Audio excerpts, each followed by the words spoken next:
ओशो रजनीश के अनुसार उदासी मनुष्य के भीतर उत्पन्न एक मानसिक स्थिति है जो बाहरी परिस्थितियों से अधिक हमारे आंतरिक विचारों और दृष्टिकोण से जुड़ी होती है। ओशो के विचारों में जीवन को समझने और जीने की एक अनूठी शैली है जो हमें अपनी उदासी से मुक्ति पाने में सहायता कर सकती है। आइए जानते हैं ओशो के उन 15 अनमोल विचारों को जो उदासी के कारणों को समझने और उनसे मुक्त होने में मदद करते हैं। ओशो कहते हैं कि मनुष्य का मन या तो भूतकाल में उलझा रहता है या भविष्य की चिंताओं में डूबा रहता है। यह द्वंद्व ही उदासी का प्रमुख कारण है। यदि हम अपने वर्तमान में पूरी तरह से जीना सीख लें तो उदासी स्वतः ही समाप्त हो जाती है। ओशो के अनुसार जीवन में जो कुछ भी होता है उसे सहजता से स्वीकार करना ही सुखी जीवन की कुंजी है। जब हम विरोध करते हैं तो मन में तनाव उत्पन्न होता है और यही तनाव उदासी का कारण बनता है। ओशो कहते हैं, यदि तुम स्वयं से प्रेम नहीं कर सकते तो दूसरों से प्रेम की उम्मीद मत करो। जब हम खुद को स्वीकार करते हैं और अपने आप से प्रेम करते हैं तो भीतर की उदासी धीरे धीरे मिटने लगती है।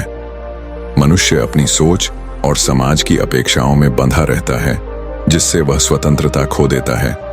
ओशो कहते हैं कि जब तक हम स्वतंत्रता को महसूस नहीं करते तब तक मन उदास बना रहता है। ओशो का मानना है कि ध्यान से मन की सभी व्याकुलताओं और उदासी को समाप्त किया जा सकता है। ध्यान हमें अपने भीतर की शांति से जोड़ता है। ओशो कहते हैं कि जीवन को गंभीरता से मत लो, यह एक खेल है, इसे खेल की भावना से जियो। जब हम जीवन को हल्के में लेते हैं तो उदासी का स्थान आनंद ले लेता है। जीवन में कुछ भी स्थायी नहीं है। ओशो के अनुसार यदि हम इस सत्य को समझ लें कि हर चीज बदलने वाली है तो हम दुखी नहीं होंगे। उदासी तब आती है जब हम बदलाव को स्वीकार नहीं करते। स्वयं को जानो, यह ओशो का सबसे महत्वपूर्ण संदेश है।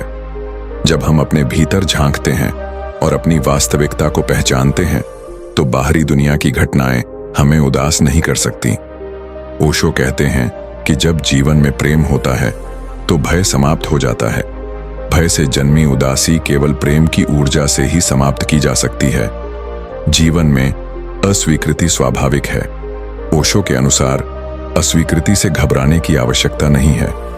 यदि हम इसे सहजता से लें तो उदासी का जन्म नहीं होगा। मनुष्य की उदासी का एक बड़ा कारण तुलना है। ओशो कहते हैं कि जब हम दूसरों से अपनी तुलना करना छोड़ देते हैं तो हम अपनी विशिष्टता को स्वीकार करते हैं और उदासी मिट जाती है। ओशो का मानना है कि समाज हमें एक विशेष तरीके से जीने की शिक्षा देता है जिससे हम अपनी स्वाभाविकता खो बैठते हैं। अपनी स्वाभाविकता में लौटना ही सच्ची प्रसन्नता है। ओशो कहते हैं कि जब हम दूसरों से या स्वयं से अत्यधिक उम्मीदें रखते हैं तो निराशा और उदासी उत्पन्न होती है। यदि हम उम्मीदों का बोझ छोड़ दें तो जीवन सहज और आनंदमय बन जाता है। मौन एक गहरा अनुभव है जो हमें स्वयं से जोड़ता है। ओशो के अनुसार जब हम मौन में बैठते हैं तो उदासी स्वतः ही समाप्त हो जाती है। ओशो का कहना है कि जीवन को पूरी तरह से समझने की कोशिश न करें, इसे एक रहस्य की तरह स्वीकार करें और हर पल को आनंद से जिएं। जब हम जीवन में रहस्य और आश्चर्य को अपनाते हैं तो उदासी का कोई स्थान नहीं रहता। ओशो के ये 15 अनमोल विचार न केवल उदासी के कारणों को उजागर करते हैं बल्कि उनसे मुक्त होने का मार्ग भी दिखाते हैं।